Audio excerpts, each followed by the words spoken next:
Hi there everyone, and today I have another very exciting, must-see, very interactive game to show you by Keres against Wolfgang Unzicker. Keres, of course, the legendary Estonian chess grandmaster. He was one of the strongest chess players in his era, and so was Wolfgang Unzicker, who is considered as the strongest German chess grandmaster, one of the strongest at least, from 1945 until 1970. Okay, so let's see what happened. This was from Keres Unzicker match from 1956. Keres won this decisively. So Keres starts the game with e4, and we have the Spanish game, knight to f6, castling, knight takes, and we have the Berlin defense open variation. So bishop to e7, queen to e2, knight goes back, attacking the bishop, takes, and getting back the material, knight to c3, castling, knight up, bishop up, rook over, and defending the knight, and then giving up the bishop, en passant, fixing the pawn structure, and b4. So gaining some space in the queen side, and then blocking and queen up, so mobilizing the army. And in this position we have bishop to f5, so attacking the knight, but Keres played knight to g3, giving up a pawn, but he is also getting something in return. So he is targeting the pawn, and black is defending the pawn, but the cost is going to be heavy, because now this time Keres is placing his knight to a perfect spot, knight to h5. And can you see the threat? Well, Unzicker, the German chess grandmaster, of course, saw the threat and he played f5. But let's play a silly random move. Can you see what white can play in here? What would you do in this position if you had the white pieces, white to play and win immediately? Okay, I hope you can see tactics like this. This is a very simple tactic. This is check, forking the king and the queen. So black has to capture the knight, otherwise he's going to lose the queen. But after bishop to h6, this is all over. How to defend queen check and then checkmate. If hoping to escape, run forest run, then check and then checkmate. The king is running, but there is nowhere to hide. So this was the threat of Keres. So this is why Unzicker is defending with f5, but Keres is attacking.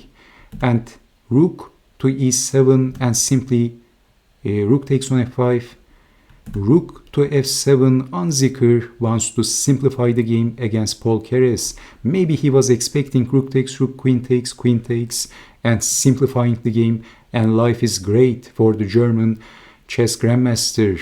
But it is never that simple, especially when you are playing against a brilliant chess master, a genius like Keres. He played an unbelievable move in this position. Watch this. He kamikaze his knight on g7, double exclamation point, which means a double exclamation point means very difficult move to find and a very strong move, a brilliant move. What a move. And we have rook takes knight.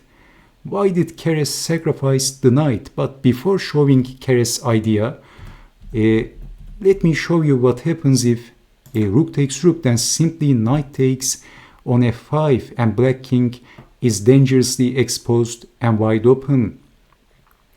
And white is winning, of course. And what happens if king takes, then check, king goes back and then check, and basically black is getting checkmated by force. This is checkmate. So after checking the king, if king to h8, then rook takes, queen takes, and did you see the problem? The problem is the diagonal, the dark diagonal, and we can say that, this is checkmate. Great imagination by Keres. What an imagination. So this is why he saw all this, of course, before playing this move. Knight takes on g7, kamikaze, double exclamation point. But we have rook takes on g7, and this time can you see the problem in black's position? Keres played a very nice move. Why did Keres sacrifice his knight? What was his idea? It is white to play and to play a very beautiful, a very strong move. Okay, did you see this exclamation point? Bishop to h6, exclam, very strong. And we have queen to e7, why not? Rook to g6, of course, it's obvious, then check, checkmate. And if rook to f7, then rook to g5, and this is all over because of white to play. Okay, did you see the move?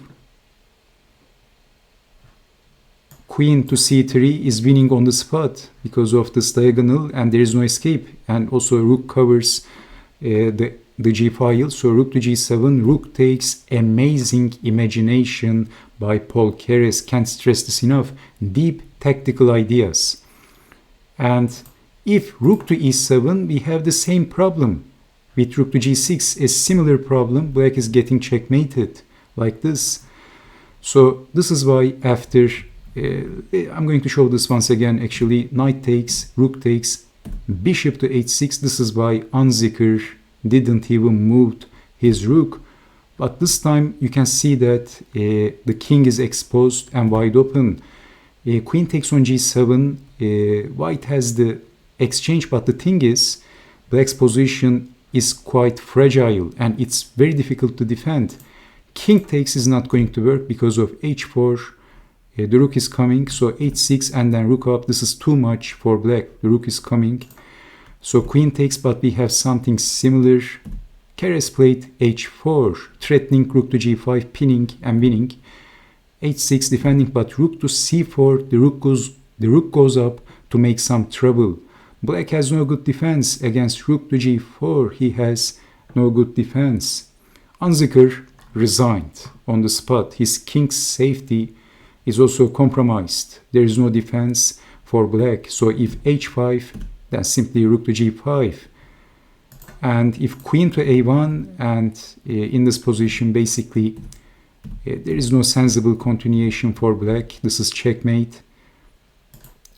And if queen to e7, hoping to defend against rook to g4, pinning, but simply rook to g4, and then rook to h5, Keres, his rooks are dancing. So threatening to take, and then queen defense, but simply eliminating the defender, and then lateral checkmate. Rook takes on h6. What a game. What a game by Keres.